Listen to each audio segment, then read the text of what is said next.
Andrea, I mean, if you can't tell, I'm just so thrilled you're on the show today because we live so close. I don't know why, Joe, we have so many East Coast people on the show and in our community. So when there's somebody in my neck of the woods, I get so excited. You're excited. You're excited if they're in the mountain time zone. Yeah. Yes, that's very true, let alone like driving distance from me. But Andrea, we're so happy you're here today.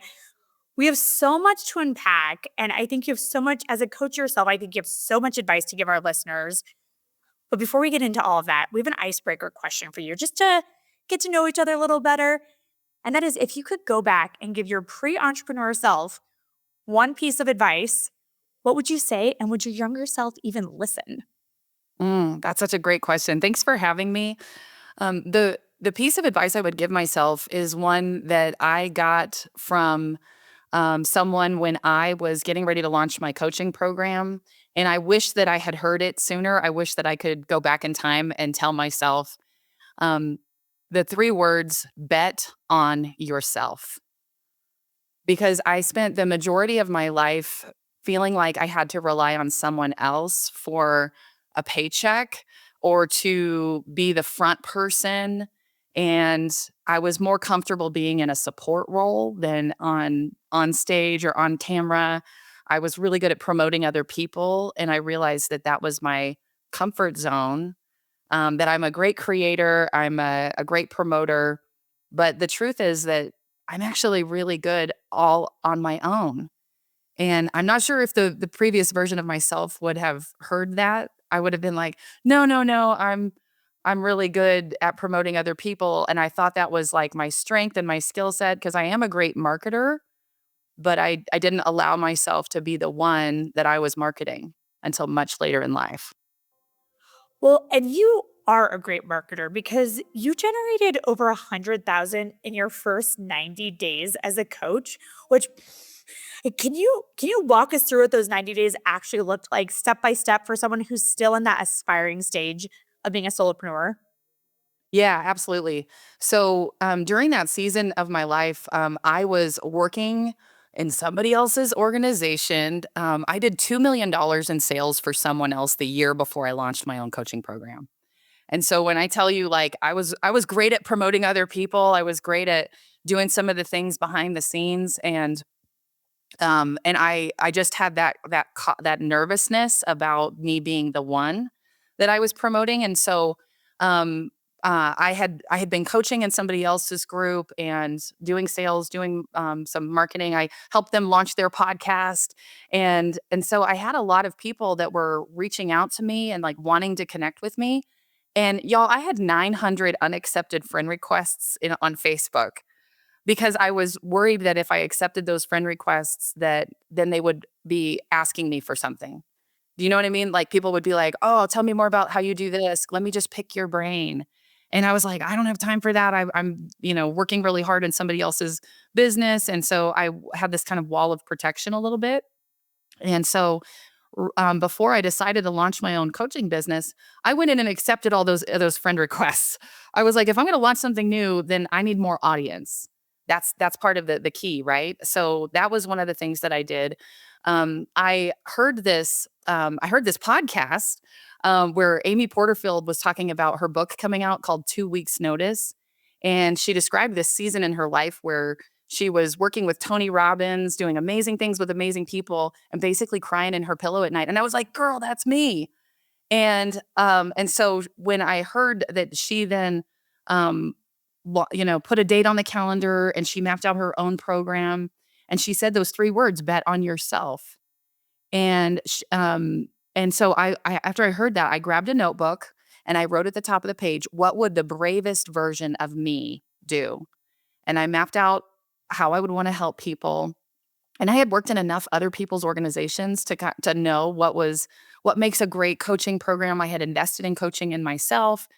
And so I mapped out a coaching program and I put a date on the calendar. I was like, success leaves clues. I'm going to do what she said. And I put a date on the calendar, and the date on the calendar was for a workshop. And so I said, okay, I want to create a workshop where I can introduce what I'm doing to help people. And this is going to be sort of my coming out party. And so I put that date on the calendar, and And I started promoting it. Like, this is my workshop. And I didn't even have a coaching program figured out yet. I was just like, I know that I need to launch, and I'm just going to do what she said to do, is put a date on the calendar. And I started promoting that. And then I figured out what I was going to sell on the workshop. So I mapped out my coaching program, and then I hosted that first workshop, and I promoted it a few times a week. You guys, I got 500 registrations for that workshop, which is unreal for just organic What did posts you on social do? Yeah, that's what I want to know. What Yeah. were you doing? Let me share with you what I did to promote it. I started sharing my story authentically. And I think that's a key that is it's very uncomfortable for especially a new entrepreneur. I was sharing things like, I did have a result that I have achieved. So I had started a real estate investing business, and I did 10 deals in my first 6 months.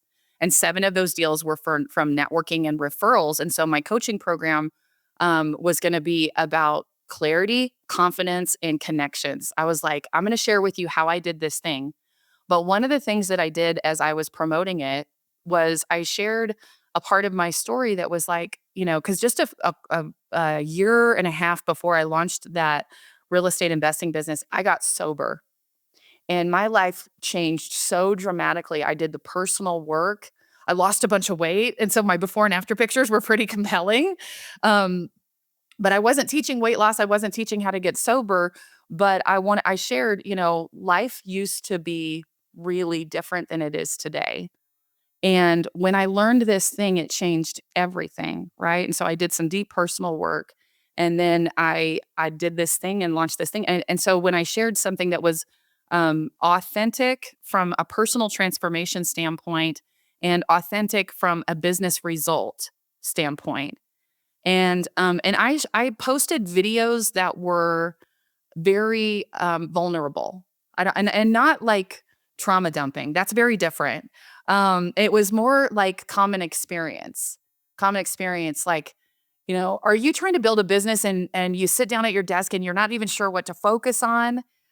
I'm gonna me too, and this is what I do about it. And I would share a specific strategy and then share if you want more ideas like this, I'm hosting a workshop and I want to invite you to come with me. And so it was a mix of authentic sort of storytelling, common experience videos, sharing my before and after, like that personal transformation that happened for me in my life, and then saying, "Come on, girls, let's go! Like I'm gonna share. I want to bring you along." And so I think there's a hesitancy sometimes in us to share our personal results because we don't want to sound like we're bragging. And there's a hesitancy of sharing hard things that we've been through because we don't want to feel like we're trying to get people to feel sorry for us, or we don't want to share unflattering things about our life that would make people think something of us. And I just said, if I'm going to do this, I'm just going to share and be real, because authenticity connects at a deeper level than sharing tips or just trying to make it look like everything is really good and it's always been that way. I think people relate to struggle and real. And so when you're willing to show up in vulnerability, it is magnetic. So, did you start with a pretty substantial following on social media when you were creating these posts? Or for people that are starting from zero, 500 registrants on your first It's unreal. coming Yeah, out that's party not for your typical. business? Yeah. So, did you have a large following already, or is this something that people could do starting from nothing?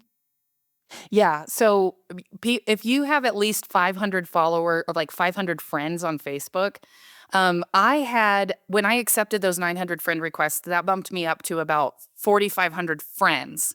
I didn't have like followers on any channels. I just had friends, and most of them were my ideal audience from a standpoint of like, I had been I was like, I work with women entrepreneurs. That's who I really want to connect with.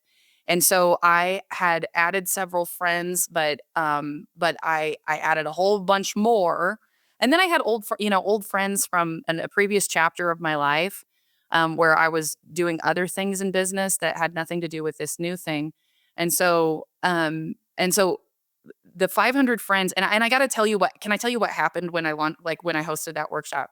I Please. made some big mistakes. And so I had, on that very first workshop, my Zoom account would only handle 100 people actually showing up. And so at the very beginning of the workshop, I had to like stop and be like, "Hey guys, hang on just a sec. I'll be right back." And there was a girlfriend on the call that I was like, "Chris, can you keep this going for a second? I'll be right back." And I had to literally go in and upgrade my Zoom account at the beginning of it. And then it let more people in. So I had 500 registrations, but I ended up with 250 people that showed up. And I I hosted an amazing workshop. Like, it went awesome after that. And then at the end of the workshop, I dropped a link for a program that was $1,997. And I dropped the link for people to buy, and no one bought. I was like, "Whoa." And I walked away from a very cool gig making $12,000 a month in income. I quit that job. I had to put in my notice because they said, "You can't launch your own thing and still work for us." And I said, "Okay, I got it. And I got to go because I have this clarity and I want to run with it." And so I dropped that link and no one bought. And so the big learning there was that even with just a $2,000 program, I recognized that people would need a one-on-one conversation. And so I scrambled and I sent the replay and I sent a link to book a one-on-one strategy call with me, a free strategy call with me. And then like 24 people signed up for that. And I was able to convert 12 of them into my program, for the 1,997. And I even added a payment plan option of like 12 payments of $197. And so half the people paid in full and half the people took the payment plan. And so even though I had a ton of people register, the reality is I only had 24 people that actually booked that call because I had to do that scramble afterwards. If I could go back in time, that's the one thing I would do differently, is to actually just give them a gift. Like, so host a workshop and then just offer them a free opportunity to meet with you one-on-one, because that's where people will make a decision, is on that call. That was a key learning. I have a question on that. So Yeah. you did the free strategy call, and one of the things that we've heard from a lot of solopreneurs is that these free strategy calls turn into people come in and they pick your brain, they get what they think they need, and then they're gone. So did you have any way of managing kind of adding value in that call without giving away the farm, so to speak? Yeah, I used that strategy call script for my first $1 million in sales. And I want to share a strategy that I learned in my third year that changed everything. But on that strategy call, yes, you will have people that just show up and want to pick your brain. But the key is that we keep control of that call. And so I have very specific questions that I will ask, and then to understand what are their goals, what is their current reality, and then I will ask permission to just make a suggestion. And I make a suggestion that is related to some way that I help, and then I just ask for permission. Can I share with you how I help people in your situation? And so if people start wanting to pick my brain and asking a question, I will say, "I I have a program that addresses." We dig into that. Would it be all right if I shared with you how that works? And so instead of getting into a pick your brain strategy, I transition to, "Oh, it sounds like you really need help in this. Can I share with you how I help people do that?" And instead of just answering their questions and allowing them to control the conversation, I'm going to redirect to presenting my offer. Well, so you clearly figured out a strategy that works for you because you ended up scaling to a consistent 100K months while only working 3 days a week, right? So, my question there is, what did you have to say no to? How did you structure yourself to make this kind of schedule and this kind of income possible? Because in my mind, you've just turned down a lot of things too. So, Yeah, that's a how do you do this? Yeah, that's exactly right. So, I never hit 100K months until I shifted my strategy from, and this is going to sound counterintuitive. I used to do a one call close that was just a strategy call. When I transitioned to doing a multi-part closing strategy, so today I meet with people for 3 sessions for free. instead of just one session. And that sounds like the opposite should be true, right? Like, oh, I've just given up even more of my time. But the reality is, this is my highest value activity. And so I will meet with someone for 3 days for free. We do a 30-minute call, a 45-minute call, and then another 45-minute call. And my closing rate more than doubled when I transitioned from a one call close to a 3-part system. And so my process is I will meet with someone to do the discovery and like understand where they're at and what they're dissatisfied with. And then the second day, and I assign a piece of homework that first day. The second day, we're going over their homework and helping them have a very specific breakthrough where they lock in clarity. And at the end of that call, I say, so tomorrow we're going to talk about how to run with that clarity. And so if you'd like to know how to turn that into this, that's what we're going to talk about tomorrow. And they're like, yeah, let's go. So when I present my program and my offer on day 3, they're like, I can't imagine doing this without you. You've already helped me to get this clarity and this breakthrough. Like, you're my person, right? And so I've demonstrated coaching competency in that, but the process I use is really they are coming to their own decisions with some guidance. And when you ask great questions, people neither agree nor disagree. They just own their answers. And then on that day 3, they're just taking the natural next step. And so I hardly ever ask for the sale in the traditional way. I just say, does this feel like it would be helpful to you? And they're like, yeah, I can't imagine doing this without you. Amazing. I've got 2 options. How do you want to go forward? Right. Can I ask 2 questions? So you have 2 options. What are those, and what do they cost Yeah. nowadays? So the primary program that I sell is to help people launch their own coaching programs. And so the first step is $7,900 paid in full. That saves about $1,000. Or you can spread it out in payments over either 12 or 24 months. And so based on the person's capacity that I'm talking to, I'll make one of those 2 recommendations. So if they want to save $1,000, they can pay in full, or they can spread it out. And so I almost never come across someone that can't afford to get started working with me because I've spread those payments out over time. And what that's created is I have $25,000 a month in payment plans that hit my account whether I make a sale or not. And so when I show up for a sales call or a sales opportunity, I get to have really open hands because I can pay my bills whether they join my program or not. I don't have sales breath on those calls. I'm just like, hey, would this be helpful to you? And they're like, yeah, totally. And I'm like, okay, cool, let's go.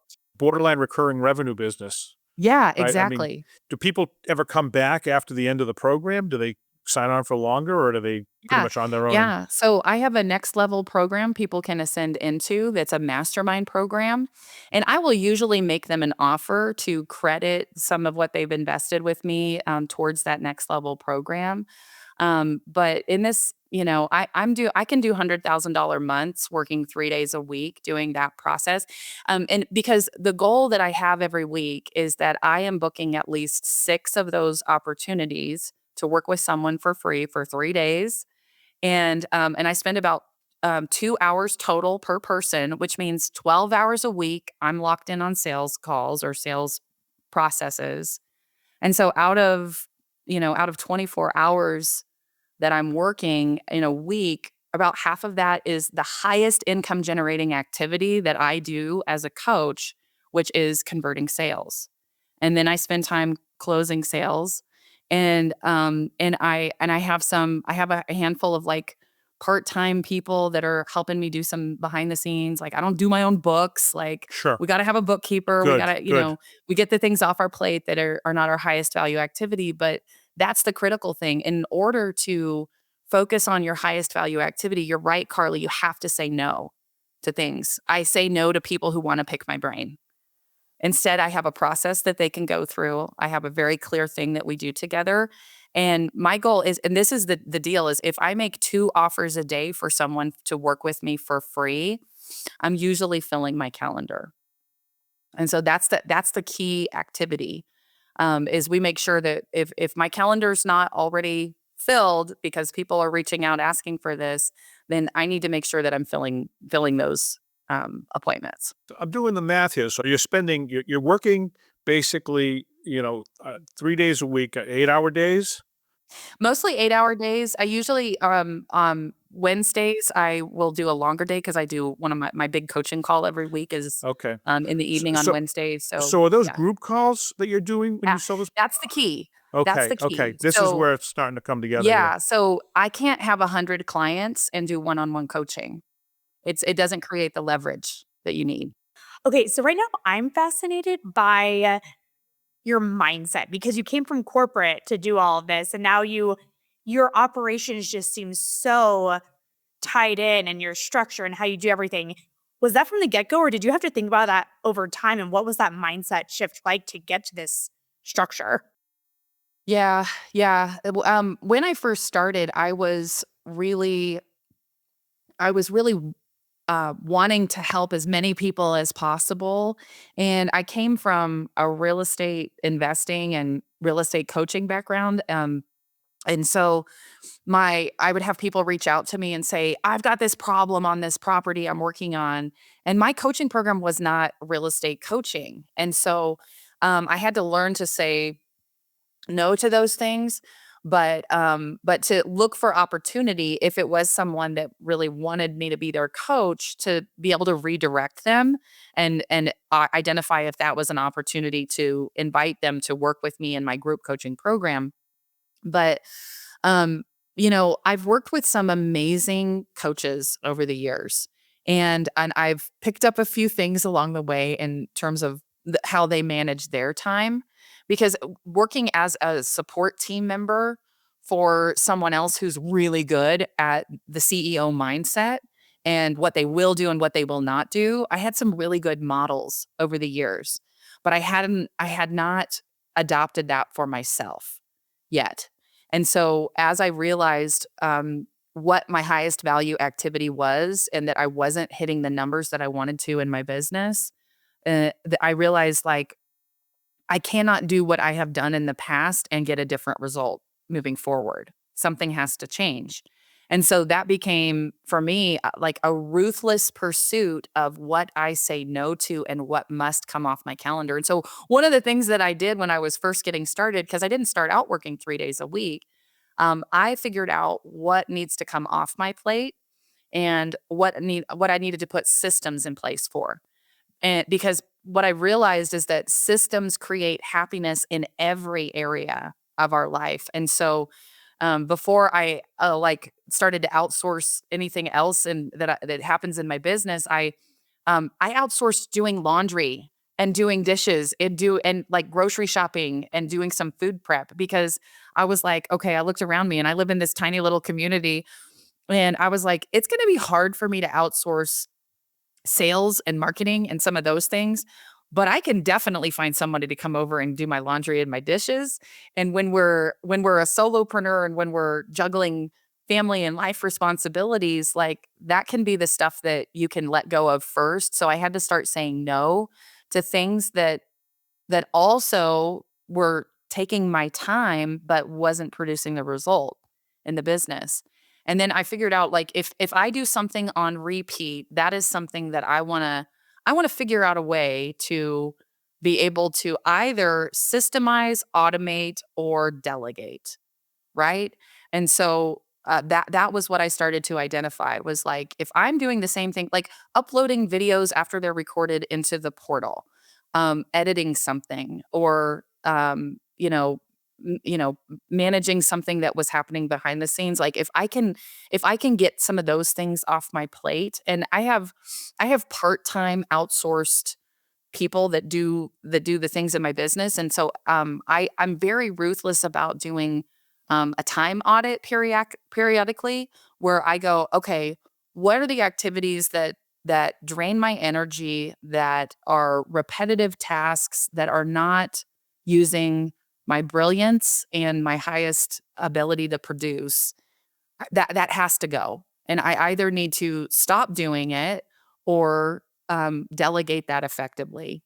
And so creating systems in my personal life for how we manage the household stuff, but then the things that happen in the business every week. When you have a system, it becomes really easy to ask for help or to or to now today, we can create automations that make some of those things so much easier and faster.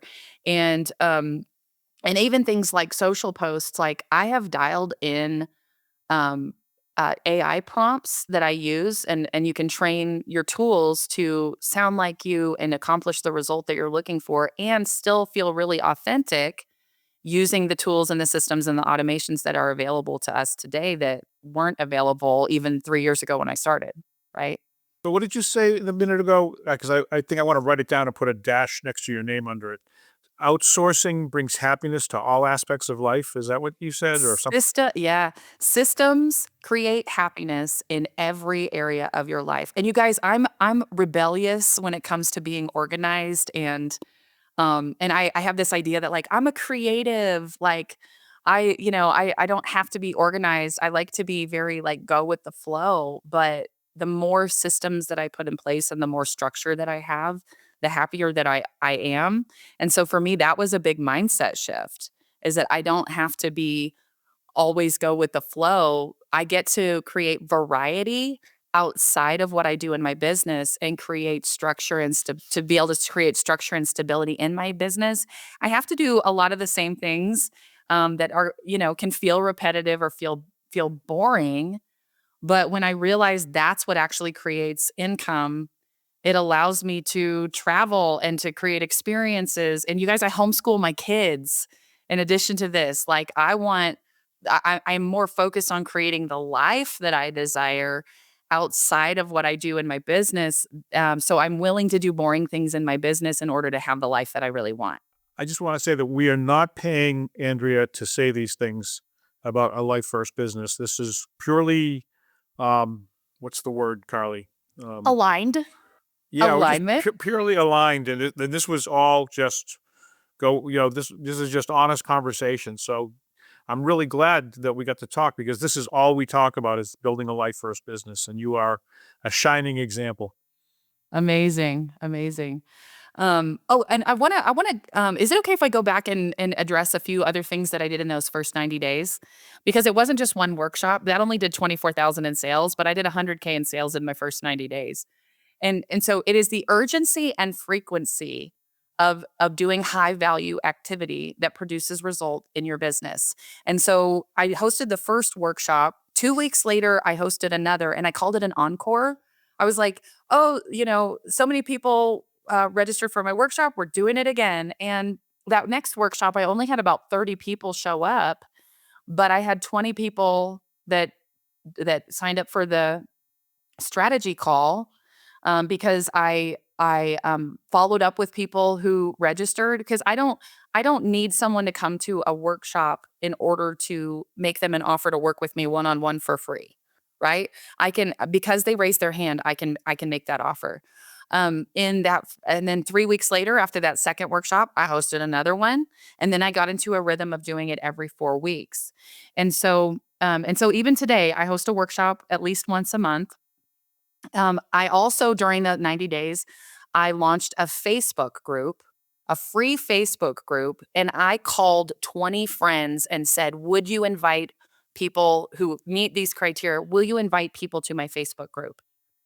And I was like, and I invited them to be in my coaching program for free in exchange with helping me grow that group. And so within the first several months, like I think we hit like 500, then 800, then 1,000 members of that group. It wasn't a huge group. Like I have friends that have groups with 68,000 members, or one of the gals has almost 1 million members in her Facebook group. You don't need that many people in order to build a really good business. But I personally called and invited people, please, would you partner with me in this way? And then I said thank you and said by saying I want you to be in my next cohort.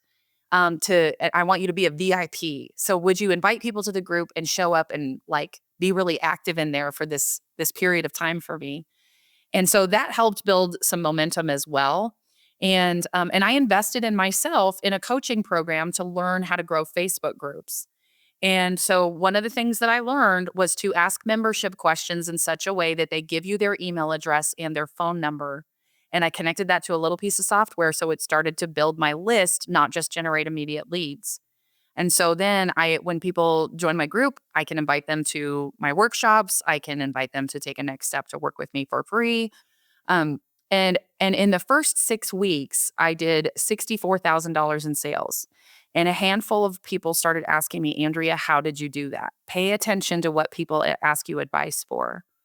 And I said, well, let me think about it. And I mapped it out. And I said, this is exactly what I did to figure out what to coach on, to get clarity of those things, to launch a workshop, to launch a Facebook group. I mapped it all out to figure out what to charge, and then how to convert that into a sale. And so I mapped it all out and I made a list of 11 women that I thought would be amazing coaches. And I called them, and I want you to catch this. I didn't just post and say, please, join a workshop for this, or would you like to hear how I did this thing? No, I made a list of people that I thought would be ideal clients to teach this strategy to. And I just did a 30-minute call and I walked them through, here's what I'm going to do with this group. Would you like to be a part of that? And so from that group, from those 11 phone calls, 7 of them said yes and paid me $6,000 to teach them how to do what I just did. And so that added another $42,000. And then as my initial group that had paid $2,000, I launched a new cohort every 4 to 6 weeks during that time. And as they were finishing, I created a mastermind group. And I was like, if you want to continue working with me, I want to go deep with you. We're going to go on a retreat together. We're going to keep meeting every single week. This is what that looks like.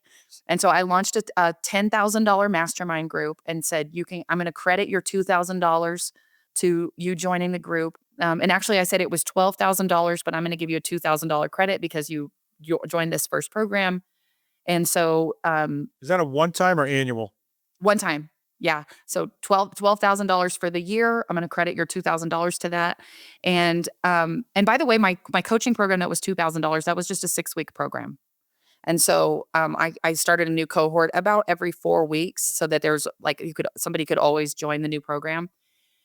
But then when I launched that mastermind group, I had like 40 students by then that had said yes to the lower ticket, and 4 people said yes to the next level group. And that was another $40,000 in sales.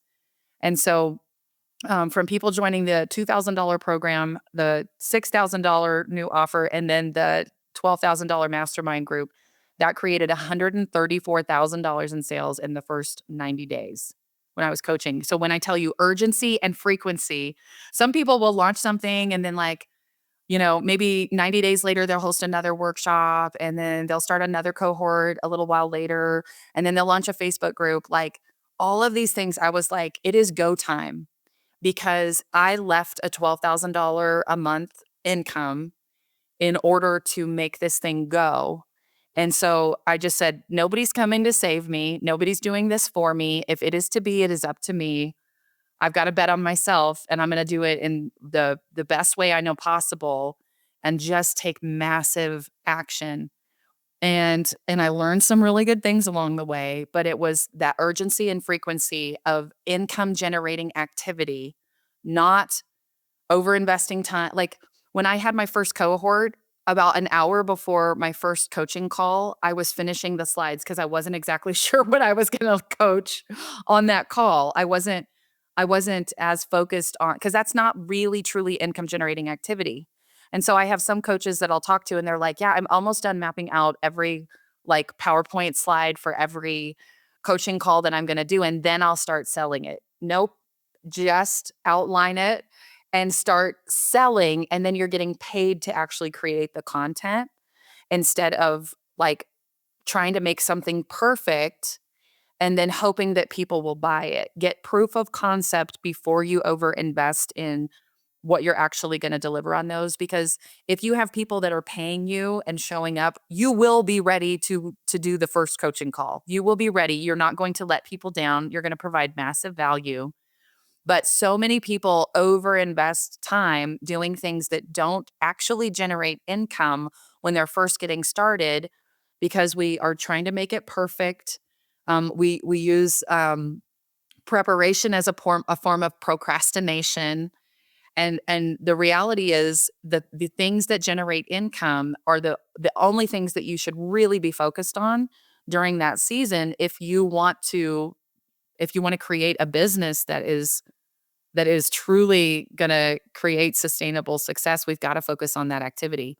And can I share just a little math? This was something that I knew when I started that some people I think don't realize this. Okay, so as an entrepreneur, you have the ability to generate $1,000 an hour or 2,000 or 5,000 when you're doing your highest value activity. So most of us are like, okay, well, what would that be for me? Well, usually that's closing a deal, closing a sale. That's the only thing that generates that income, right? And so most entrepreneurs are focused on low or no value activity for several hours a week. So let's do some math. If you spend 20 hours a week doing $25 an hour work for 50 weeks over the course of a year, that's $25,000. If you do $1,000 an hour activity for 20 hours a week for 50 weeks in a year, that's $1 million. And so when we talk about identifying your highest value activity and being ruthless about saying no to doing things that do not generate income, that is the difference between someone who makes a little bit of money in their business and someone who makes a lot of money in their business. I feel like I just had a coaching session.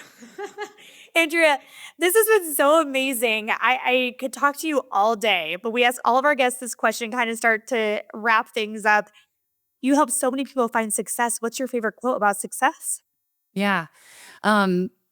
Business is a tool that enables you to live the life you desire. Business is not life.